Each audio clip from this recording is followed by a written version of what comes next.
Neeraj train की general bogie में बटे सीट पर सोया हुआ था। गाड़ी रुककर वापस चली तो अचानक उसकी नज़र अपनी तलाकशुदा पत्नी विमला पर पड़ी। पता नहीं कब वहाँ उसके सामने वहाँ सीट पर आकर बैठ गई थी। 6 साल बाद वे उसे देख रहा था। वह बहुत कमज़ोर हो गई थी। उसने पुरानी सस्ती सी साड़ी पहन रखी थी। न माथे पर बिंदी, न गले में मंगलसूत्र था। तो क्या उसने अभी तक दूसरा विवाह नहीं किया है? वह कभी तक मेरी तरह अकेली है। नीरज ऐसे सोच रहा था कि तभी विमला की नज़र उस पर पड़ी।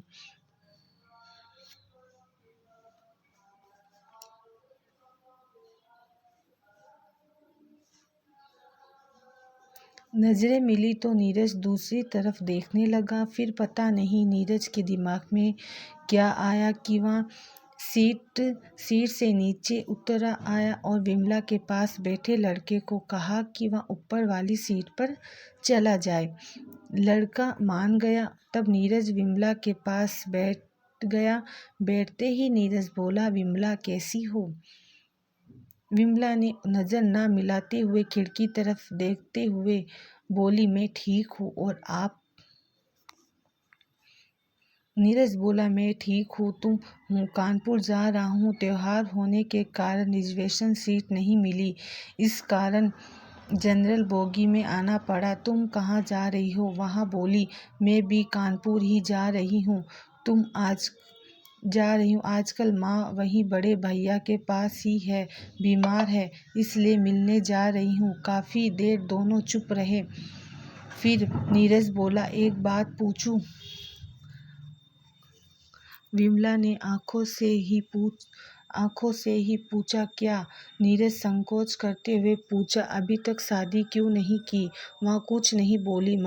जब नीरज ने दोबारा नहीं पूछा तो विमला ने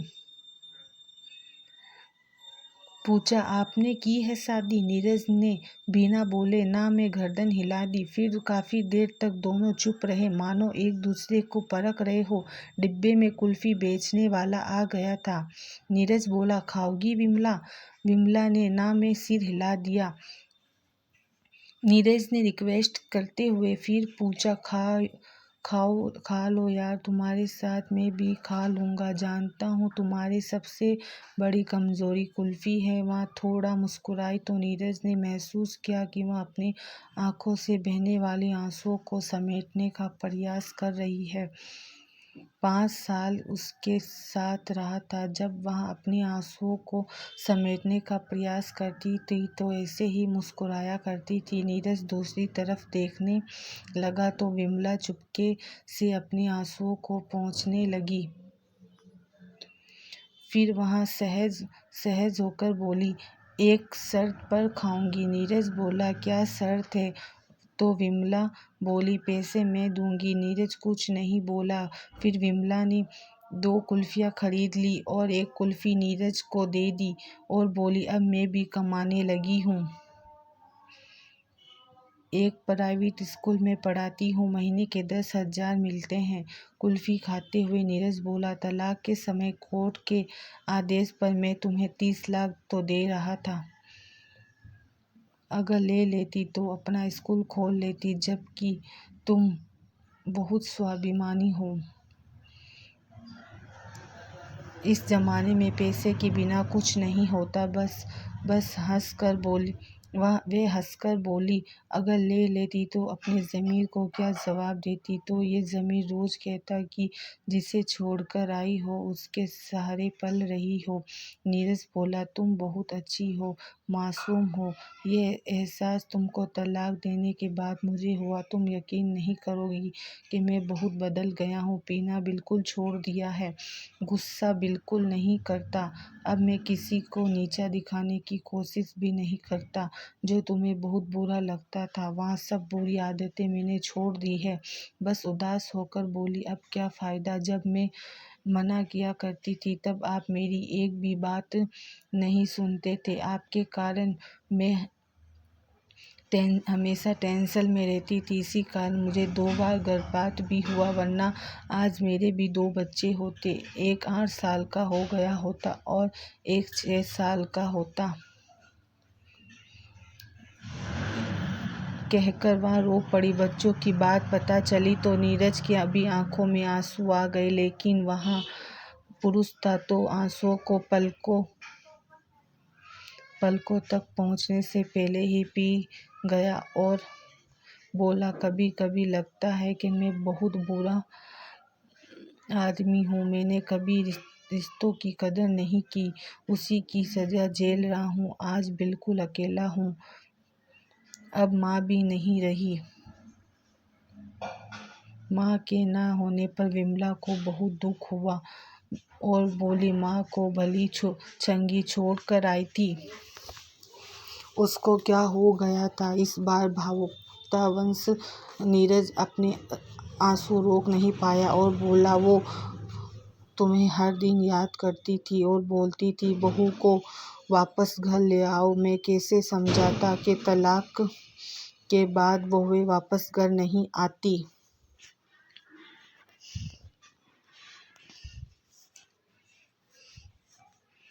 कानपुर आ गया था, स्टेशन आने वाला था। नीरज बोला, वापस कब आओगी? विमला बोली, आज रात यहीं रहूंगी, कल की सुबह की ट्रेन से वापस जाऊंगी। फिर वह खड़ी हो गई। नीरज भी खड़ा हो गया और पूछा, कितनी बजे वाली ट्रेन से वापस जाओगी? विमला बोली, हम गरीब लोग हैं, रिजर्वेशन नहीं करा पाते, जनरल डिब्बे में सफ़र करते हैं, इसलिए जो भी ट्रेन मिलती है टिकट लेकर चढ़ जाते हैं। इतना कहकर वह नीचे उतर गई। नीरज अपना सूटकेस संभालता हुआ उसके पीछे लपका और बोला, अगर मैं रिजर्वेशन की 2 टिकट ले लूँ तो मुझे पता है कि तुम मेरे साथ नहीं चलोगी, लेकिन मैं तुम्हारे साथ सफ़र करना चाहता हूँ, जनरल में ही चल लूँगा।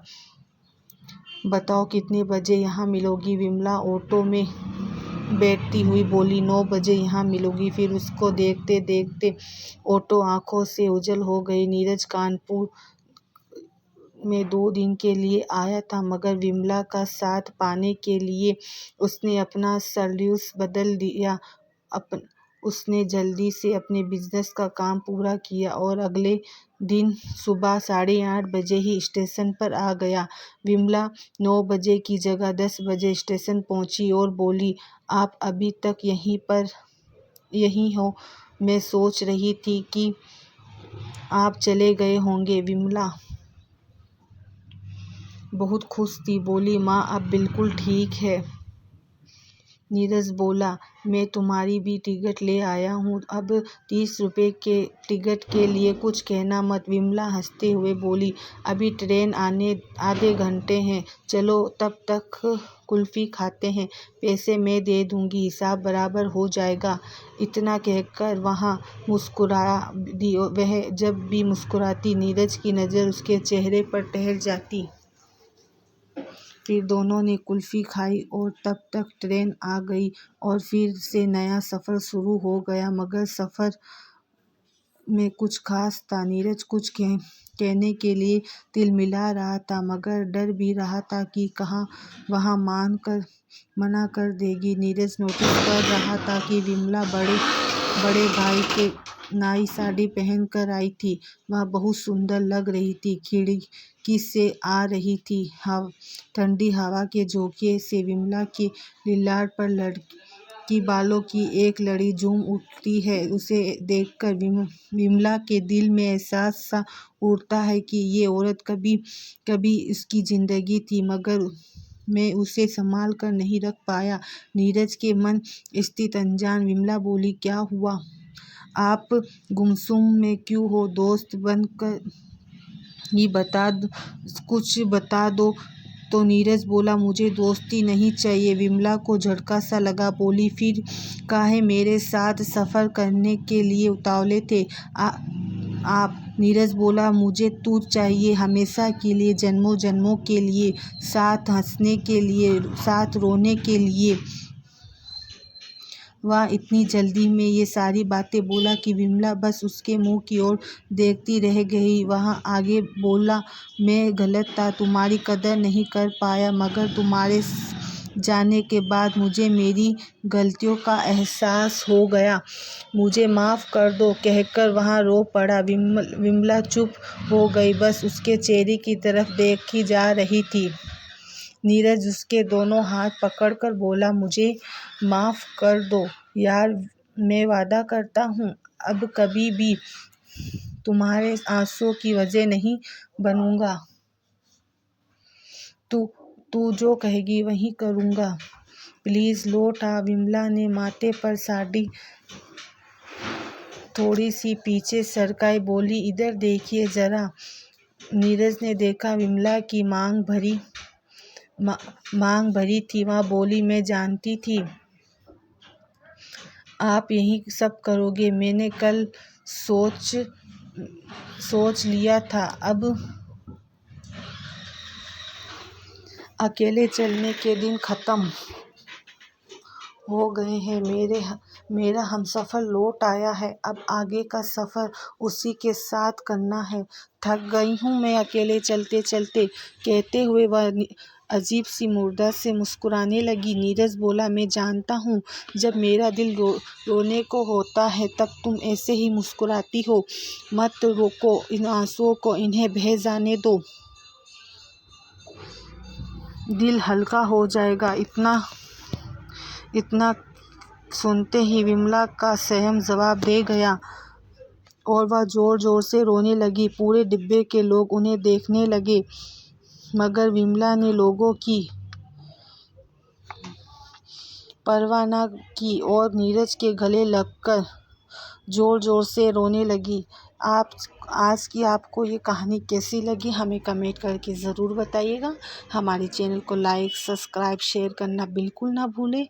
ये ऐसी ही सच्ची कहानी देखने के लिए हमारे चैनल को फॉलो करें और हमें बताइएगा कि आज की आपको कहानी कैसी लगी, तो मैं आपको ऐसी ही सच्ची कहानियाँ लेकर आऊँ जो आपको पसंद आए। और हमारे चैनल को लाइक, सब्सक्राइब, शेयर करना बिल्कुल भी ना भूलें।